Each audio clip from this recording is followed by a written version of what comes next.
I should warn ya, you're in Clue's Corner. Hey, I should warn ya, you're in Clue's Corner.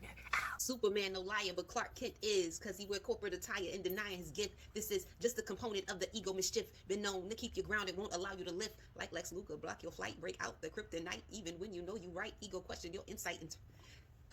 Welcome to the latest edition of Glow's Corner. It's me, your girl, Glow Shines, with my very special guests coming in live from the celestial domain of the ethereal realm.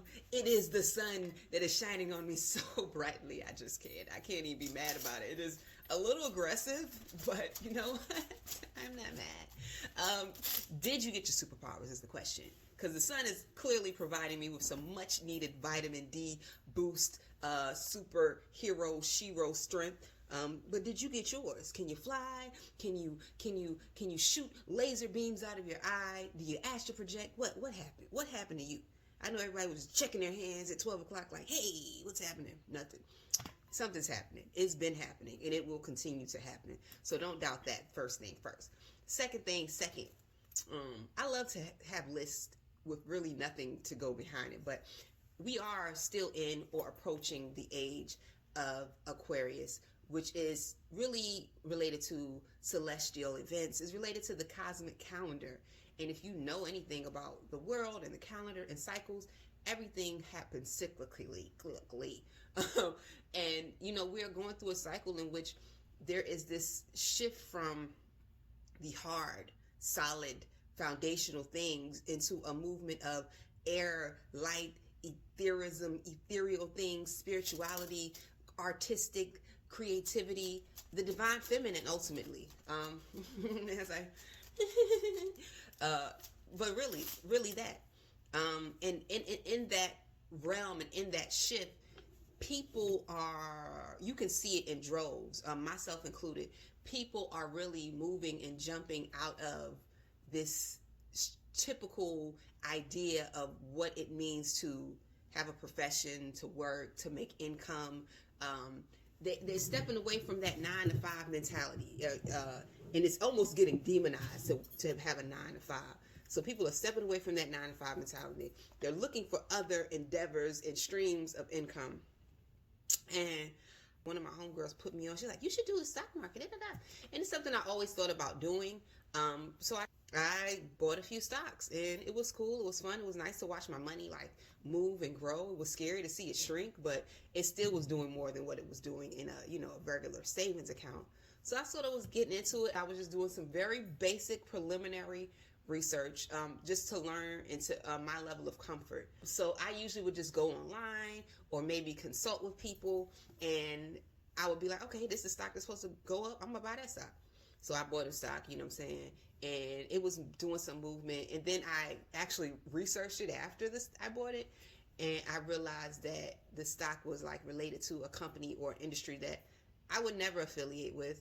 I don't want no dealings with. I don't want to support. I don't want to put no money in.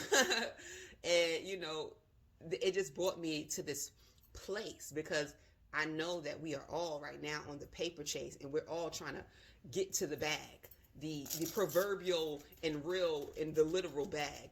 But it made me think is like, as we enter this age of Aquarius, we cannot achieve wealth and financial security on the same standards that we did in the Pisces age, in the Pisces period, when things were more based on being grounded, and even some things, as you know, once it got to the end, got really corrupt and really unscrupulous. And it made me reach out to some of my consiglieres, if you will. I have family members and friends that are very much into stock, and they know it well, you know. And I just proposed the question, is that, do you consider the ethics of a company when you're purchasing the stock? And you know, the response is general, you got to leave your emotions out of it. Just get the money, get the money, get the money. And I just felt this really intense conflict, you know, which is my conflict, not theirs. And it's not a judgment or a conviction on them. The conflict was that I need to bring my emotions in it. As an Aquarian being, as a celestial goddess entity, I need to start thinking and moving in a way that's different than was moved in the past. Like, I can't expect to achieve these levels of income and wealth and all of this by those same old means that were done by those corrupt men and women and people who were willing to do whatever it took, kill and hurt, all the shit that they would do for the bag, for the love of money. Okay. And it's like, I can't do that, and we can't do that, and in this shift, that is going to change, and how we do that is going to change. And those people who played by those rules will find that those rules are not going to work anymore. They're going to find that those things that they used to do that were ethically questionable and challenging is going to, or is catching up with them now. It's happening now. So I just felt that it was imperative to consider and review, and really review my superpowers, and review how I am changing and evolving, and how, as much as it's nice to have bread, that is not about any means necessary, and even just thinking about the stock market and the origin of the stock market. And we know that, or Wall Street is right by where the Seneca Indians were basically obliterated. The native autochthonous people, they were obliterated, put under the ground. They traded human beings on Wall Street. Stocks and bonds, stocks and bondage. They were in stocks. And it's like, okay, do I want to participate in that? And it's like, it's a slippery slope, of course, because almost every institution in this country, and possibly the world right now, but specifically this country, is based on some unscrupulous foundations. Unscrupulous foundations, to the point that these joints are going to have to be toppled, to the root of it. Back to the Seneca Indians and Wall Street and Chambers Street. They used, the chambers in New York, they used to keep and captured original people under the chambers. I have a friend who is an anthropologist, like Flex. Yeah, I know anthropologists who I brag about the people I know. Shit, I had to do the shit. She did it. But she was part of an archaeological dig in New York, and she was looking under the World Trade Center specifically, and she said that they were finding like families. They were finding mothers holding their child, like still holding their child the way that these people were, it appeared to be buried alive. And I mean, she accounted it to being slaves. I accounted to being autochthonous people, original people, natives, indigenous people. But there's a lot of blur in those lines, in those stories that we were told. But that's a whole nother thing. And a lot of that conversation comes from my experience and my exposure with the conscious community. Brother, let me tell you something, Jet. And I really just dove in. And it was always this reconciling that I needed to do between wealth and spirituality, because it was like the more spiritual that you got and the more connected that you got to the all, wealth had this demon on it. It was like demonized. It was like negative, like, ooh, look at these rich people and they don't care and da-da-da. It was really looked down on almost, if you were quote unquote woke or aware or whatever, you perceive people who have money or wealth, automatically you looked at them as greedy or whatever the case is. And I just didn't understand. I couldn't reconcile with that. Even when I look at some of these conscious leaders that I was like, to me, they were some of my master teachers without me knowing them. YouTube master teachers, Dr. Ben, Dr. Clark, C. Freeman L. Like, these men transitioned in squalor, basically. They didn't have anything a lot of times. And I always just like, I don't understand why these great minds, like, I mean, some of the greatest minds that that we have known, wasn't able to capitalize and able to eat off of their knowledge and off of their connection and their research abilities, and just the pure intellect. I just couldn't tabulate it. It didn't make sense to me. And even I think about Bobby Hemmett. First of all, ashe to Dr. Ben, Dr. Clark, and C. Freeman L. Ashe and honor their memory. Bobby Hemmett is still with us, thankfully. However, a lot of his lectures, I've been going to his lectures a lot lately because I enjoy Bobby Hemmett. He talks a lot about pantheons and gods, and he talks cash shit. You know what I'm saying? And then too, and I like him a lot. But a lot of what he used to talk about was the fact that he didn't have no money. And that could have been a part of the why he didn't have it, because he was manifesting that, of course, because he is this powerful being. But he is another example of this person with this great mind, like charisma, like you have never seen. Like just one of the most charismatic figures in the conscious, in general. You know what I'm saying? Just the greatest shit talker of all time. And still dropping jewels and giving some real knowledge.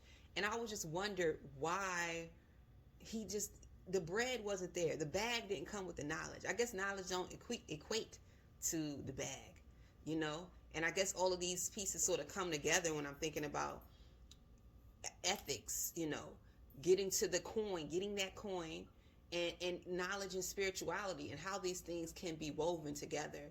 I don't think that it's a bad thing to be wealthy, and to be well off, and to have, the things you need and want. I don't think there's nothing wrong with that. Go ahead and cop that Birkin. I don't understand that, because it's just not cute. But do what you got to do. Cop what you got to cop to feel good. But always know that is not the thing that defines you, first of all. Also, that